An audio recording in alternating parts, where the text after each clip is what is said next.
Kevin O'Connell, head coach of the Minnesota Vikings, joins us now. It's X's and O's. John Ekstrom, how are the wife and kids? Excellent. Good.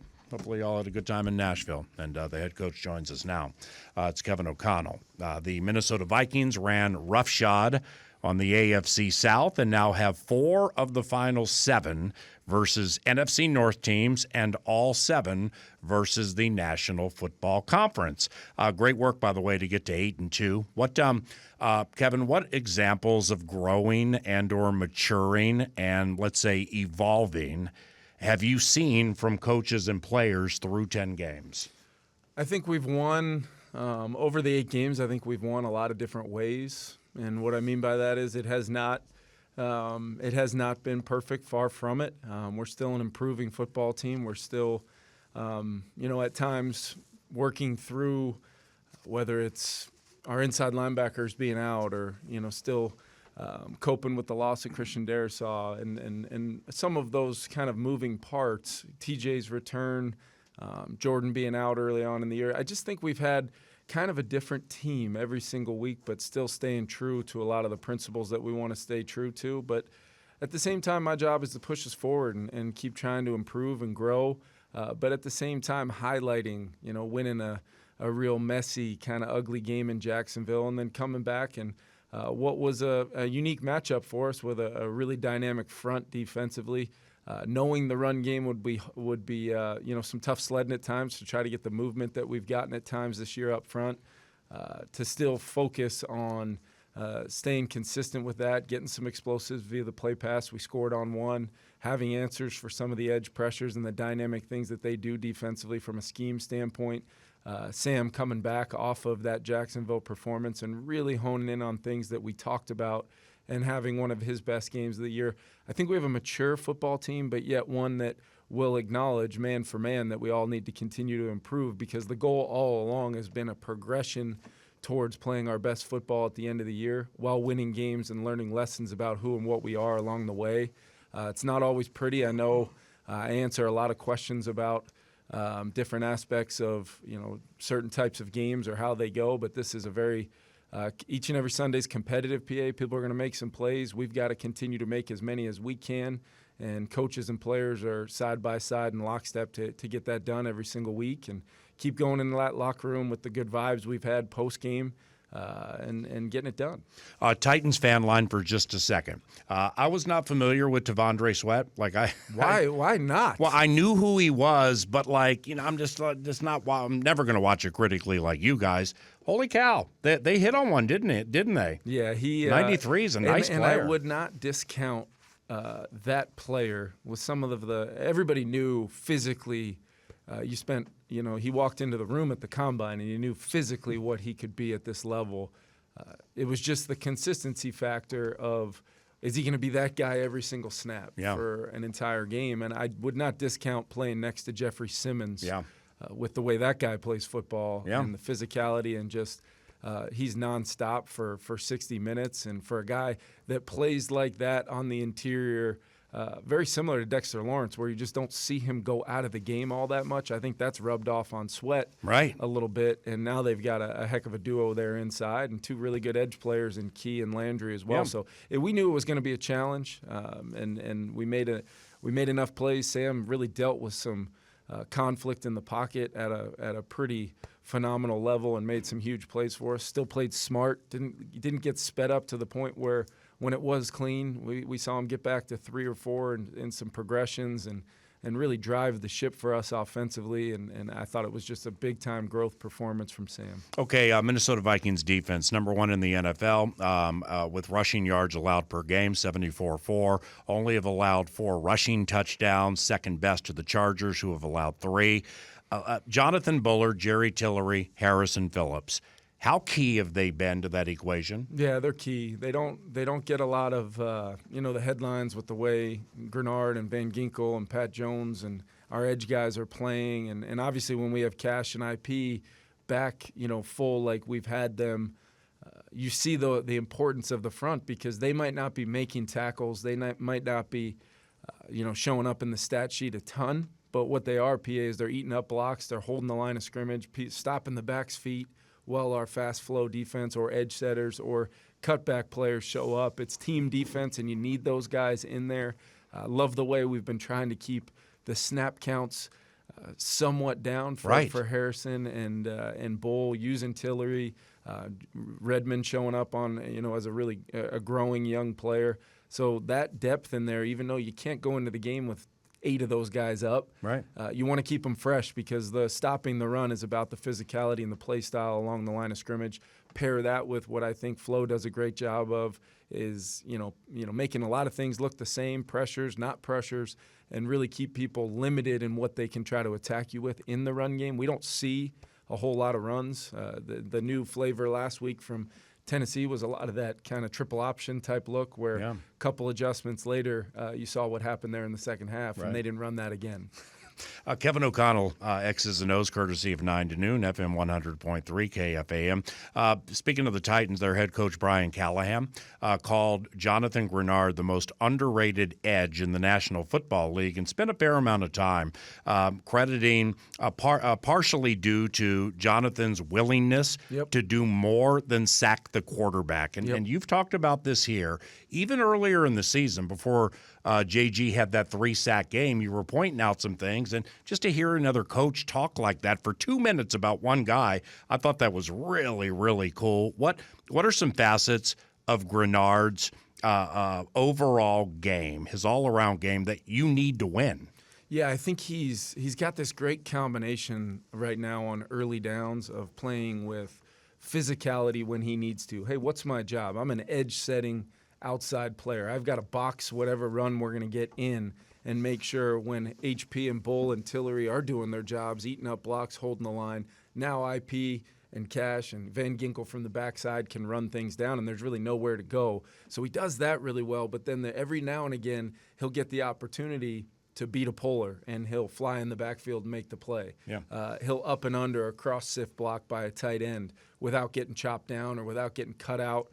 And with all the movement we have, if you're constantly doing your job when you know you got to do it from a movement standpoint, otherwise there can be some huge chunk runs if you get one guy out of their gap. And a lot of times when he's making the play, it's the perfect time. When he's setting up other people with his physicality to make the play, it's the perfect time. And then all that leads to, those third and longer situations where now we can turn him loose, pressure looks.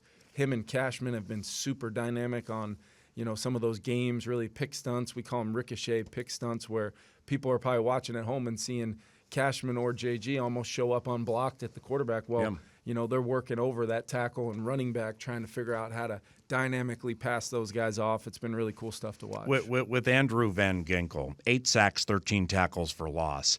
Is he, Kevin, perhaps the most unassuming, humble, quiet game changer with whom you've worked? I mean, when you get, we talked about the sack last week. He almost looked sad. I thought he was going to get a penalty, but you're like, no, he was upset because he wanted to punch the ball away. When you gave him the game ball in the Vikings.com video, he didn't know what to do. Yeah. He kind of just gives you that look sometimes, and this real sinister smile. You don't know quite where he's fantastic. His mind's at. I love him to death. He's been huge, and really everything. It's so cool, and there's multiple examples of this on our defense.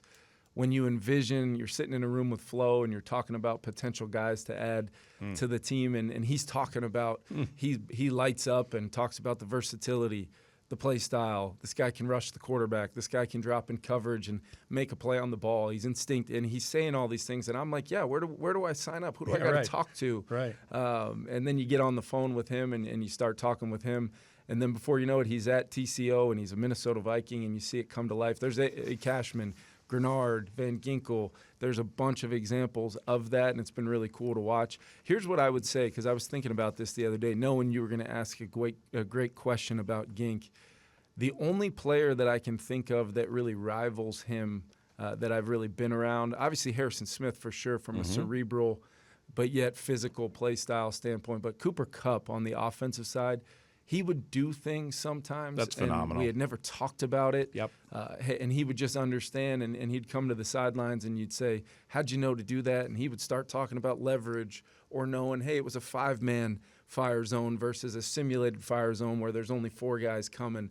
understanding where help was in and he would just say things, and I would be like, that shouldn't be possible. And Gink's kind of like that on the defensive side, and I know Flo and those guys love having him, and the things we can do defensively, even in-game the other day, some of the adjustments, getting him off the ball, shifting it to more of a 4-down front and causing chaos for those guys up front was just wildly awesome to see. If the Minnesota Vikings defense were a body, it would require a heart and a soul. How important are Blake Cashman and Harrison Smith to that high-end equation, and what fuel do they add to the fire? Yeah, I think they're so important because of the communication factor. Just as a starting point, it's a check defense. Fans have probably heard me say that before, but what that means is very similar to our offense. It's, play, and a can would just change it to the other call, and there's rules and there's things that Flo and the staff by game plan set up. Hey, we're going to run this versus these things, and we're going to get to this versus that.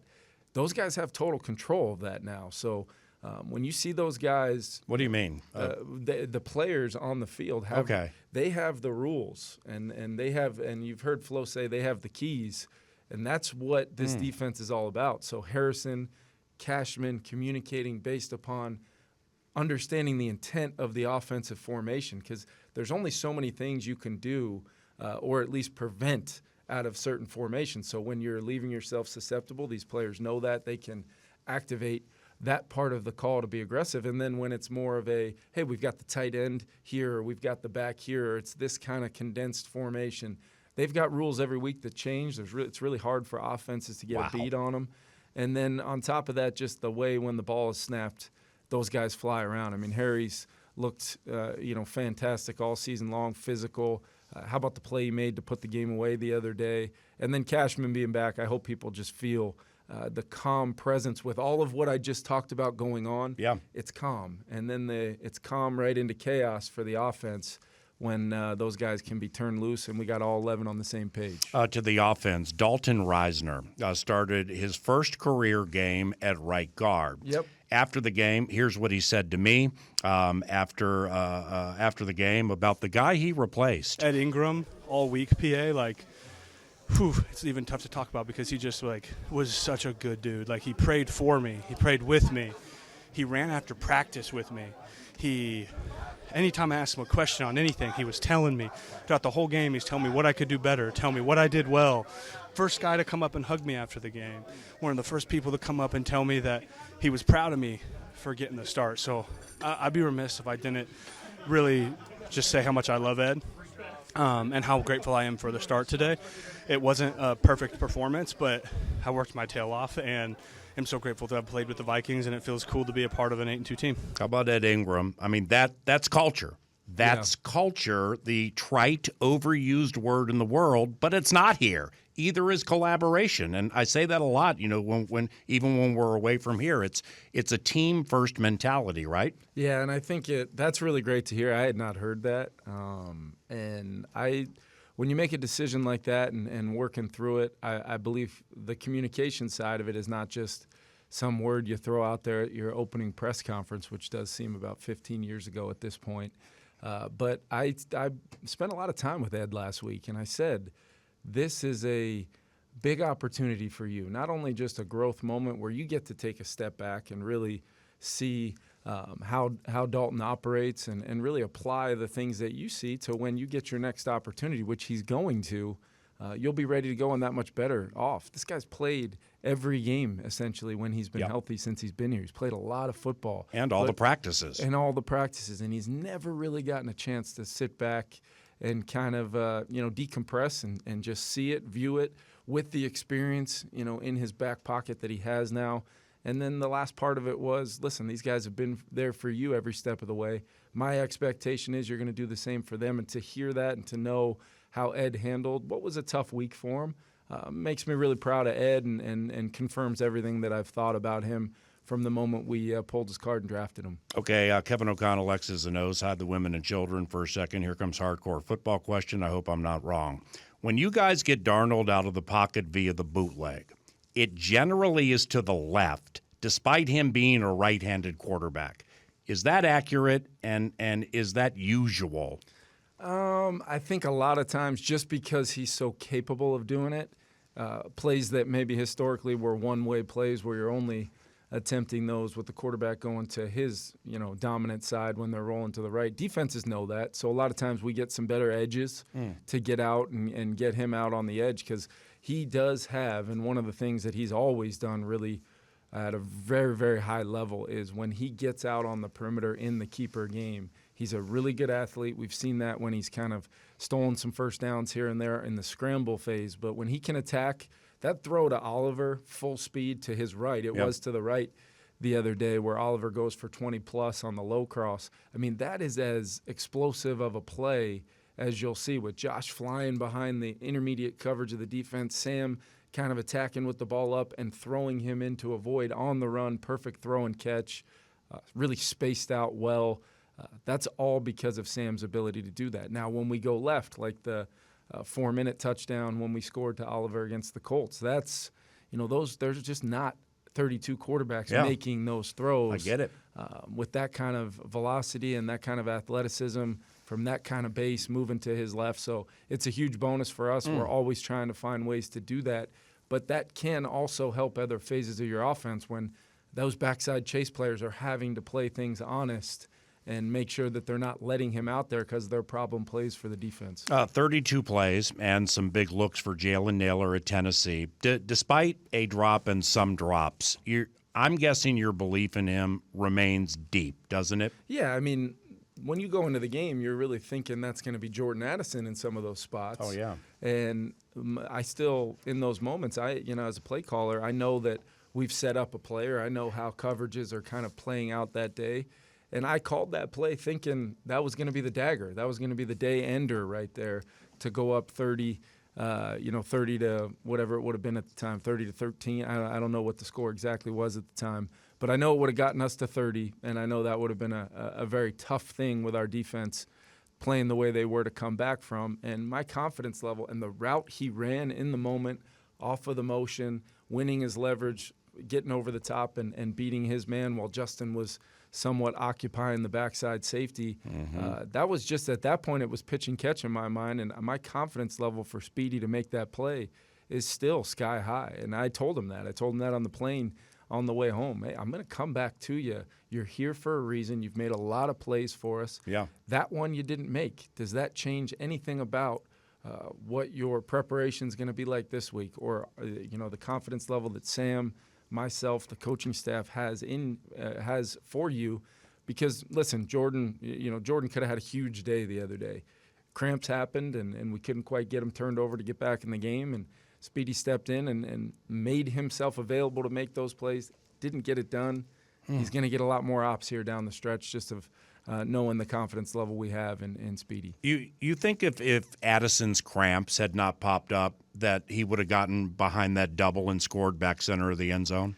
I do think that. Yeah. The way so that was right around when it popped up, right? Yeah, it was. I think that was his last. Okay. The last snap before we went over to the sideline, and he said that he was cramping, and we tried to get him some fluids and other things you do when you're cramping, and we just couldn't quite get him there. But between that throw, which I've seen him think back to Tampa in the opener last year, kind of a similar look. Kirk hit him for that touchdown on pretty much the exact same play. And then obviously the ball that Jalen ended up dropping is a similar play to what we've gotten him down the field on before. I think Jordan would have. Do I think he makes those plays? I do. Do I think Jalen Nailor, if I call that same play right now, makes that play? Yeah. I do. That's just how I believe in our guys, and that's why they're all here. So Justin received a game ball after Sunday's win. You're coaching one of the greats ever to play the position in Justin Jefferson, aren't you? I mean, and I've done this a long time, so have you. It's tough for me to say that 2, 3, 4, even 5-ish into it. But it's every single week. I'm like, hey, he just passed Randy Moss. Hey, he just passed Torrey Holt. Yeah. Hey, he's now going to tie HOF Lance Allworth. He's one of the greats in the history of the game already. I don't know how you can talk about him with what he's accomplished and not start really having those conversations. I may be biased because I'm around him every single day. I absolutely love coaching him. One of my absolute favorites. But I also was a teammate of Randy Moss. I was on the field with Randy Moss. And, I have been around a guy that won the Triple Crown, during our Super Bowl year in L.A. Cooper Kupp. And I just think Justin is he is capable of just about anything in this league. And the thing that I just hope people understand, because I watch football around the league when we get the opportunity to, that what he is playing against is different than what anybody else is playing against, week in and week out. I nothing but respect for. We have some phenomenal receivers in our league. We do. But I just hope people understand exactly what he plays against on a week in and week out basis. I promise you folks, it's not coach speak. Yep. It's real. It's, head down to, if you play pickup basketball, head down to the gym and have 3 out of the 5 guys on the court cover you and leave it. That's basically what people attempt to do every single week, find new ways to do it. And Justin doesn't blink. We figure out ways and we work through it together, and he makes play after play for us when we need it. One Bears question, one talk back, then we're done. Caleb Williams, does he look to run as much as he looks to pass? I just think that, he's wildly talented when he does get outside the framework of the play. I think you saw him get the ball out of his hands a little bit faster last week. I thought Thomas did a really nice job of, building some things to get the ball out early in the game, get him in a rhythm. Yeah. And then the whole first half, right? You can tell they don't want to take away that facet of his game, because there's some designed runs. There's some things where you can clearly see they're trying to get him out on the perimeter. We talked about Sam in the keeper game. You're going to see a bunch of those plays.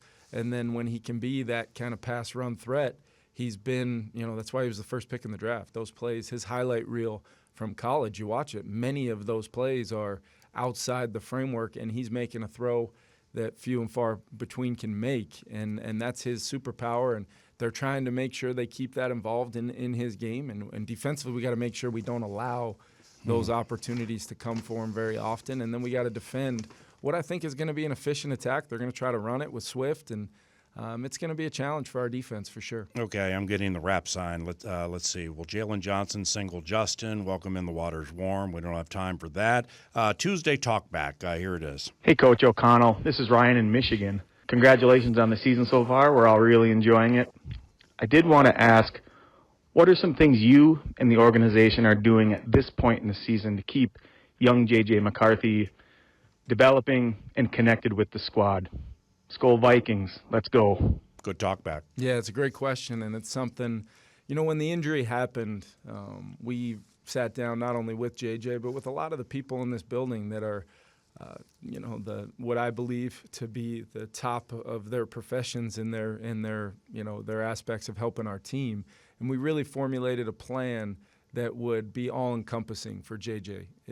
In my opinion, the most important thing has always been the medical side of things and making sure that he knocks that out of the park and he's ready to have a great spring when that time comes. And I think we are on a great track to do that. But as he's progressed more and more, he is in the quarterback rooms. I do spend one of my favorite meetings of the whole week on Thursdays. Him and I have lunch together for about an hour, and he's basically digested some of the game plan. He may have questions about that.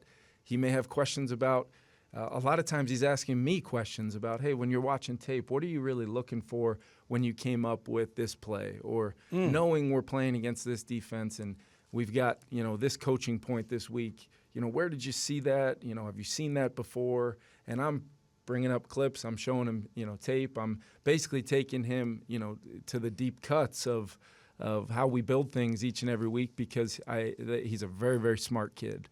And he wants to know information. He's hungry for it. So I think that's been a huge part of it, because that's not always something.